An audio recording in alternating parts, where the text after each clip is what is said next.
Hello, my name is Pastor Alamsalub Jamir. This month, we're going to be dealing with failures. And today, I'm going to talk about what does God say about failure and why do we fail. In the book of Psalms 127, it says like this: unless the Lord builds the house, the laborers they labor in vain. Unless the Lord is there, whatever we try in life, we will always fail.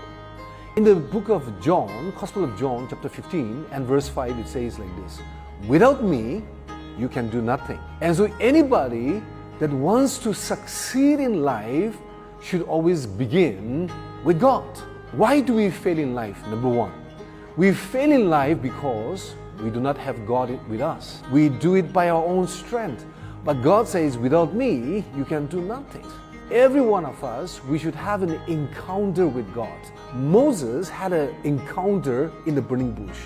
And when he was just taking care of the sheep, and all of a sudden after the encounter, he begins to be a leader of 2 million people of Israelites.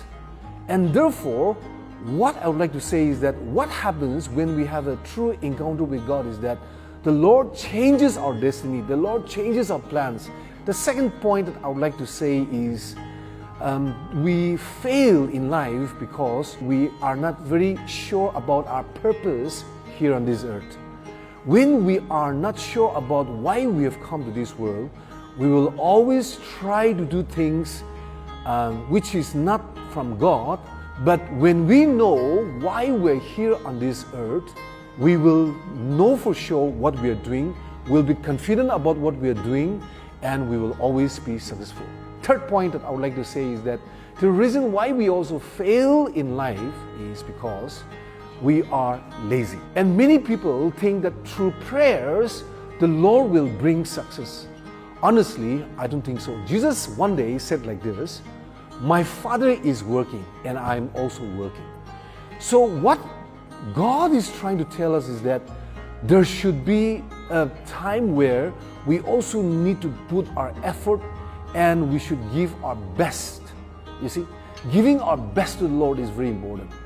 Having an excellent spirit is very important. Not excellent spirit only in our spirit, but even in the way we do things physically, the way we do things is very important. And the fourth point that I would like to say is, in the book of Ephesians, it says like this, chapter 6, verse 1, 2, and 3. Children, obey your parents in the Lord, for this is right. Honor your father and mother, which is the first commandment with a promise. And what is the promise?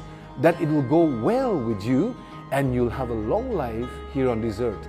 Now, I'd just like to say something about this long life and then it'll go well with you. Why does my obedience and my honor to my parents has to do with going well with my life? I do not know, but like God has set this in order and God will never change His principles. And for example, just an example that I'll tell you, parents will say, don't drink alcohol or don't smoke.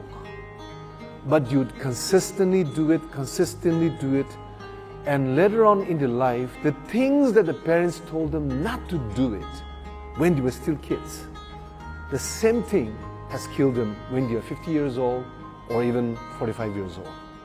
The last point, the fifth point that I would like to say is this: being skillful. In the book of Proverbs chapter 22 and verse 29, it says, have you seen a person being skillful? He will serve before the kings and not before the obscure people. It's one thing to know the Lord, but it's absolutely a different thing to be skillful.